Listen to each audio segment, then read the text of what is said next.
I will say after the last talk, someone saying this is a very technical audience, I'm probably the fish out of water as the least technical person here, but bear with me and we'll get to what I really care about, which is housing affordability. So, all right, I'm just gonna get started. So I think today we are really in a golden age for cities. What this chart shows is that over the last 25 years, we've seen significant population growth, which is really a dramatic shift from the 30 to 40 years prior to the 1990s when we really started to see declines over time. And this is important, I think, because we're in what we call at Sidewalk Labs this virtuous cycle of the successful city, that with more population comes more visitors, more jobs, which then comes greater revenue coming back into the city, and then that comes back as investment into greater quality of life. And the cycle just continues as population grows, you get more revenue, more investment, and it's sort of this virtuous cycle. But where are we today in this cycle? I think there have been a couple of moments recently as Valentine's Day 2019, which we remember as a New Yorker very strongly as the day that Amazon pulled out of New York City headquarters. And I see this as a watershed moment. There were a couple of opposition points there around economic opportunity, around housing affordability, which I'll talk about a lot more today, and also just sort of a backlash against not having as participatory a process as possible. And I think all of these issues and many more that we're starting to see globally, not just in New York, are starting to create this backlash and potentially threaten this virtuous cycle of cities that to date I think has been very successful and otherwise been very valuable for real estate and development broadly. These concerns that were raised in the sort of Amazon backlash aren't wrong. What this chart shows is we've all probably seen different forms of is sort of this growing gap between sort of the price of housing and the growth of household income and the gap that's created over time that's just gotten wider and wider. And it's not just about housing and affordability, that is. We also see longer commutes as folks shift outside of the city just to afford more housing. As extreme weather patterns hit the cities, the strain that puts on the infrastructure and the city's sort of streets and sort of other municipal infrastructure, and increased inequality, which I'll get to a little bit more in the context of Toronto specifically and what that means in terms of settlement patterns. So a little bit of background on Sidewalk Labs. We were really formed to find solutions to these and other problems. We were formed in 2015 with the mission to radically improve quality of life in cities. We are the urban innovation arm of Alphabet, which makes us a sister company of Google. But I will say that we look at innovation not simply as technology or digital solutions, but really rather just thinking differently about problems today. And especially in my world, so I sit on the development team, we are in a real estate development capacity, not necessarily tech, and certainly not tech for tech's sake.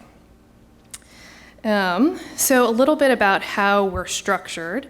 We really think that to move the needle on urban innovation in cities, we really can't take one vertical at any one time. And so we really take an integrated approach. So we have teams against digital innovation, buildings and housing, mobility, public realm, social infrastructure, sustainability. And we really think that we have to look at all of these together because if we think about transportation, certainly impacts housing costs, like I mentioned with the longer commutes, which together sort of put strains on sort of the public assets and infrastructure, all of which drives greater energy and activity in cities that can lead to a lot of issues from a sustainability perspective, particularly against this backdrop of climate change.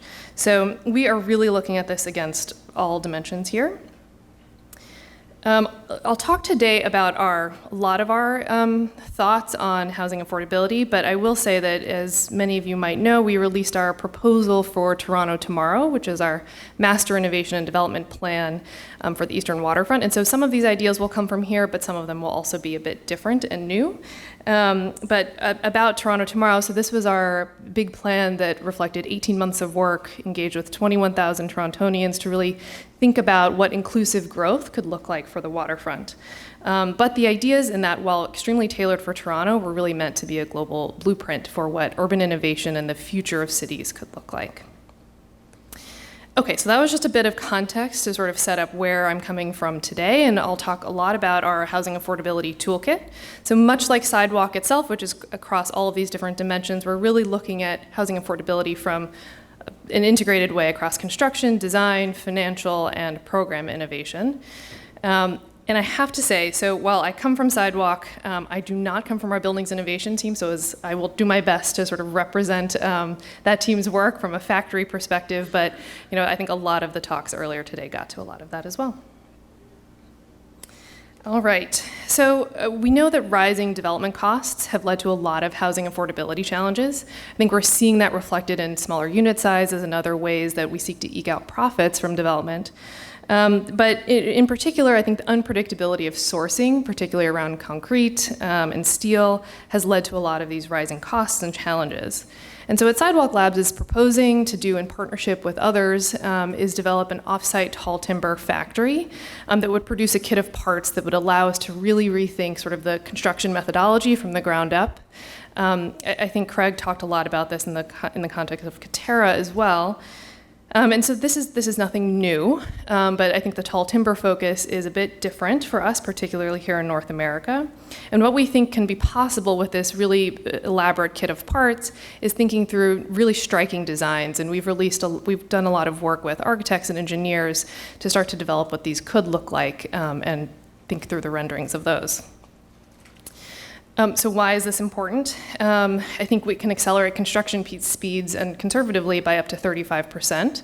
We're engaged in a massive project underway at Sidewalk Labs right now to develop what we're calling Proto Model X, to really think about and design, on paper at least, with structural engineers and others, what a 35-plus story tall timber building could look like.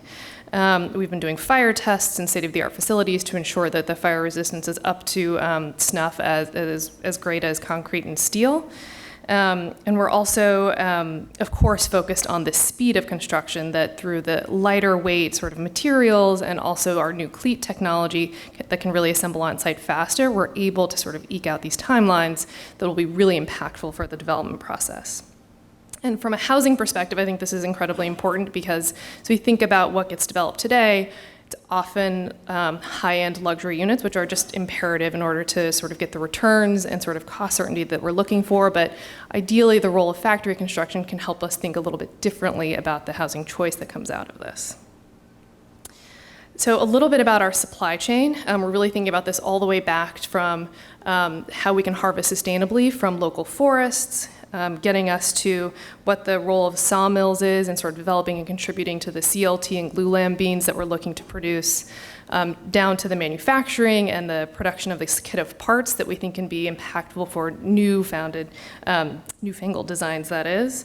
And then I want to talk a little bit about sort of the sustainability that comes from this when we think about the reduced shipments. With the lighter weight material, we think we can sort of reduce the amount of trucks that are coming onto the site to deliver, which will have huge impacts on sort of reducing congestion and the neighborhood disruption that comes from construction sites. We think that we can reduce site deliveries by up to 85%. Relatedly, we think we can reduce waste on the site by up to 75% because of this sort of perfect fit of the kit of parts and a new technology we're exploring from Japan called Shikui plaster. I would be remiss if I didn't also mention that I think mass timber, as we heard about a little bit earlier, is not only good for the environment. We think of tall timber buildings as what we call carbon vaults because of how they sequester CO2, but also sort of good for people and the biophilic design and the research that's gone behind what benefits that brings to us as we live in tall timber, things like increased concentration, cognition, et cetera. I think we actually have an example of a tall timber building, sort of a mock-up of the bottom of a 10-story building in our office here in Toronto, and I personally just enjoy working there because of the tall timber. It's fantastic. Okay, but now I want to get to why is this important from a housing affordability standpoint. I spoke a little bit about the accelerated timelines, the increased cost certainty for developers. And so for developers that have access to factory construction, we think that they would not only be able to recover their investment more quickly, reduce their exposure to interest rate changes and fluctuations, and ideally complete more projects in the same amount of time. And so recognizing this benefit, we can see this shift in how for publicly owned lands, you can command a higher land value price. And this illustration is very illustrative to show what that could look like, that if you think of total project project costs as the sum of construction costs, developer profit margin, and land value. You can see this sort of shift between profit margin and land value if you get to deliver projects in a faster time frame. And it's this sort of differential that we've calculated in our Toronto project to really see how much value we can capture for publicly owned sites. So that's the mechanism that we calculate in our proposal. But I think there's the second way, and another option for this is that government or public sector entities could just simply raise housing requirements. If you're able to quantify what the value is of developers on factory construction, you can simply say, we know you can deliver this much more affordable, and thus eke that out. All right, I'm going to shift to design innovation, which for us means really spending time thinking about what does the future of the home look like, and how can we better design putting residents at the center of that. And we have a division of Sidewalk that focuses on design and user research, and so we've spent a lot of time in home, both with Torontonians, with seniors through design workshops, and really just understanding what people want and value in the home. And then I'll get to the end, as I did before, with what does this mean from an affordability perspective. But to take a quick step back, I think what we see on the left here is sort of the iconic post-war single-family home that was really designed traditionally with a nuclear family in mind. But we look at housing today and families and demographics and how housing needs and expectations are really shifting. Certainly demographically, more seniors, singles, and multi-generational families suggest that the typical single-family home, particularly further and further away from the amenities and sort of jobs, is a harder fit. People are starting to think less is more and sort of rethink their relationship to things overall. And economically, sort of a more mobile workforce suggests that forever home in one location might not be practical in the end if you're shifting jobs every couple of years. And then lastly, I think about sort of the social isolation that comes from living in cities today, and what is the role of the home in actually fostering community to combat some of that. So all of these are sort of just like emerging trends on what we're thinking about sort of to define this question of what could the future of housing look like. And I think of this in 4 parts in terms of what we have today and what we're looking to build and think about for the future. On the one hand, I think often we think of home, and I struggle with this when sometimes we talk about housing. Everyone just asks, like, well, exactly how much square footage am I going to get? Like, what am I getting? And I think there's this reframing that we can think about that the home is not just what you have in your unit, but rather what's the composite of home, which is both my in-unit space, the neighborhood that I live in, the value that I get from that, maybe the shared spaces, and it's this combination of all of these spaces that make up my home in a more shared way. I think next, housing today is often chosen and preferred in terms of resale value and status. I was just chatting at a table about sort of this insistence maybe on formal dining rooms or balconies, even if they're underutilized today. And how can we think about home that actually meets the day-to-day needs? And I think there would be many new types of spaces that might emerge if we really thought about how we lived in our homes today. Next, housing today is often very static. To grow, your family grows, you're an empty nester, you have to move neighborhoods often or really physically move your household. And what if we thought about housing as more flexible so that you could grow or shrink your unit on demand in a multifamily setting? And then lastly, choice, and choice by choice I mean sort of tenures and typologies, is often reserved for people that can afford it. But what if we were to rethink the home and create more options for more people? And so I'm going to talk through a couple of examples of this. We're thinking about this at multiple levels, at the unit level, the building level, and the neighborhood level, and I'm just going to take us through a couple of examples. So at the unit level, we're excited to think about dynamic interiors. A couple of weeks ago, we announced an investment in a company that's doing robotic furniture, but I think that's really just the start. I think thinking about how can we make more productive use of in-unit space to make it a better experience and a better quality of life, even in a smaller in-unit sort of urban space. And so there's a couple of sort of animations coming here through what's possible. I think one is in New York, or the one that really appeals to me is this idea of a walk-in closet. Today, a walk-in closet is pretty much dead space for 23 hours in a day, except when you're pulling out clothes from your closet. But we can think of this pocket closet that comes off the wall and actually just, it gives you that walk-in effect, but actually closes back up when you're not using it. And what are some of these other examples of things that could allow you to live to your fullest extent in your home, but not take up the space sort of in a static way around the clock? Next, we're really spending a lot of time thinking about flexible housing. It's a concept that I think has worked in single family quite well as we think about multi-generational units with maybe attached studios or in-law suites, but what could this look like in a multifamily setting? And on the construction side, with our tall timber methodology, I think we've created this demisable wall that by using digital electricity and mist-based sprinklers and the like, and even these what we're calling future-proofed floor plates that create this internal corridor that you can knock out pretty easily, we can actually enable this from a technical standpoint. And now what we're working on is sort of what is the operating model behind this, and what could be the value add for residents over time to be able to grow or shrink your unit, but stay in place or stay in your neighborhood. And lastly, at the neighborhood level, we're thinking about on-demand storage. What you see in this image at the top is the freight proposal that we had for Toronto, which is at its core is an urban consolidation center where trucks coming to the site would deliver in one location, thus taking off a ton of traffic from the streets, really creating the vibrancy of street life and safety, I will add.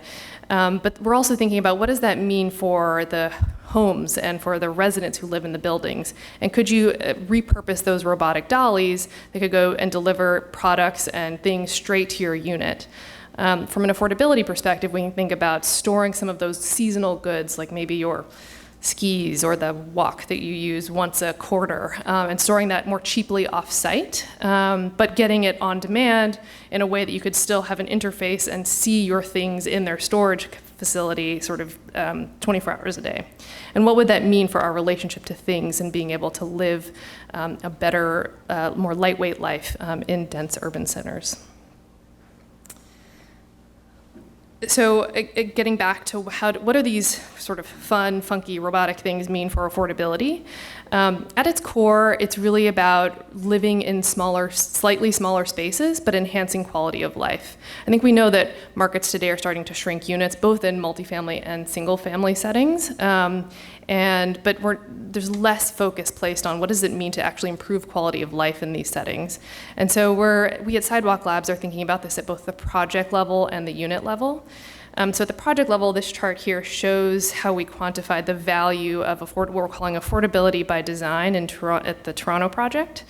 And so for the below market program, and I'll get to our commitments there, but for the below market program, if we reduce the unit size by on average 60 square feet, we can get almost 90 more units, which then deliver a revenue value of around $34 million for the below market program, because that comes with set AMR, so you can actually quantify what that would look like.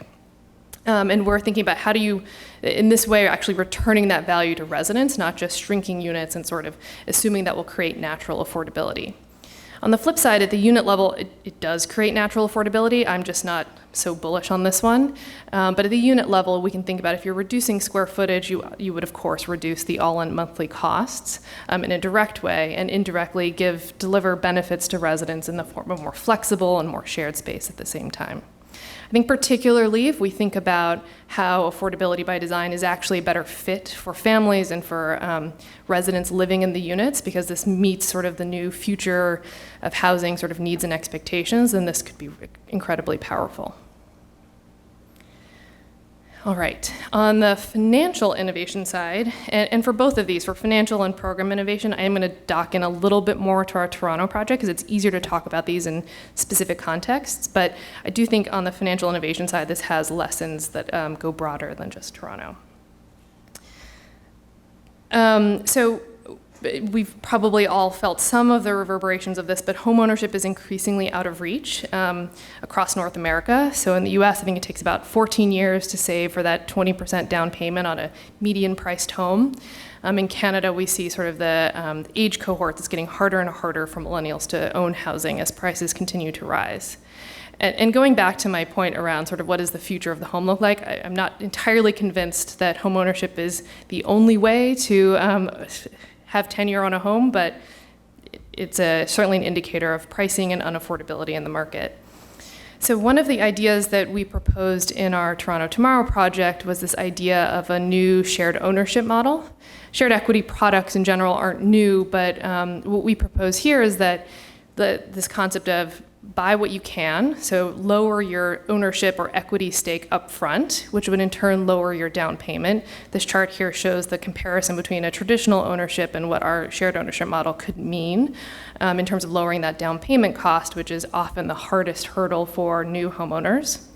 That in turn, we can keep the monthly cost at parity between sort of comparable rentals in the market and a traditional mortgage.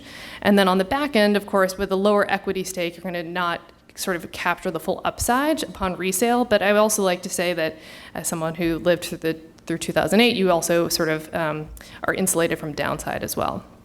And so in a lot of, in many ways, this is a down payment assistance program that's more typical of public sector projects. But I would say one key difference between those down payment programs and other shared equity models is it often creates a one-time winner.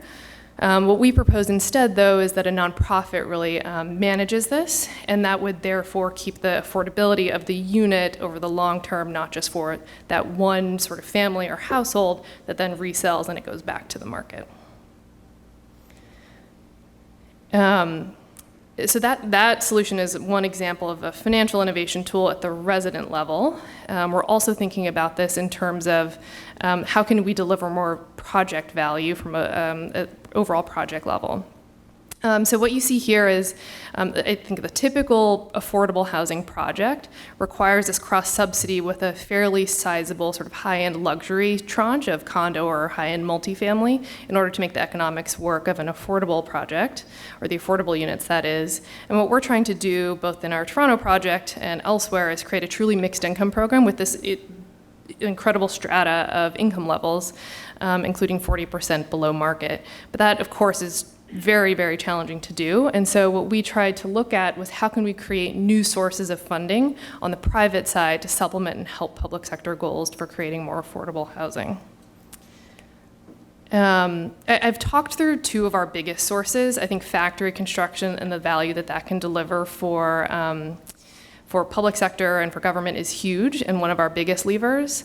The second, of course, was affordability by design, and that by creating better units that are also happen to be smaller, we think we can also deliver a lot of value. This third one is more of a financial tool. And it's really meant to sort of create this enclosed ecosystem whereby the market units can help support in a really light touch way the affordable economics. And so what we propose is a condo resale fee or a 1% fee attached to the sale of condo units that would be captured over time, and sort of at every turnover they would be captured and lockboxed, perhaps in a housing trust vehicle or some other financial tool that would apply to the geography of the site. And this would create value for the below market housing. I think what's interesting here is that this can create value not only for development capital up front, but can also be sort of an ongoing ops and maintenance tool, which is incredibly important now, I think both in Toronto and New York City, where there's a preservation of affordable housing sort of challenge as units start to age out of their operating agreements. And so there's value in this both upfront and sort of over the long term. So when we approached the Toronto market, I think if I had to summarize the thesis of our housing program, it was looking at these Professor Holchansky's maps around the three cities of Toronto. And what this shows is sort of the decline of the light blue or middle income households across the city between 1970 and today, and the sort of real growth of low income cities and the strata created and the segregation of income levels across the city, and incredible challenges with creating truly mixed income communities. Another big piece, which I don't have a slide on here, is just the decline of purpose-built rental in Toronto and what that's meant, which isn't inherently necessarily bad from an affordability perspective, but it certainly limits the options when there's a secondary rental market created mostly out of condos that could reduce security of tenure and have other affordability challenges. And so what we proposed is a program that is sort of the breakdown of the units that we've committed to that is 40% below market and 50% rental. This is obviously a deviation from traditional highest and best use, which we make possible through those new funding sources that I mentioned. But the 40% rental is a breakdown of both the affordable and deep affordable rental as defined by the City of Toronto and CMHC. And then another 20% that's quote middle income housing, which is a mix of mid-range rental and this new shared equity model that we propose. And then the remainder, sort of 50%, would be ownership, and a huge portion committed to rental. Actually, I just saw that timing, so we actually have lots of extra time. So I just wanted to end there by saying that I think if there's one thing to take away from this, it's that there's really no silver bullet and certainly no single tech or digital solution here, that we're really looking at housing affordability at multiple levers and levels across construction, design, financial, and program innovation. Thanks.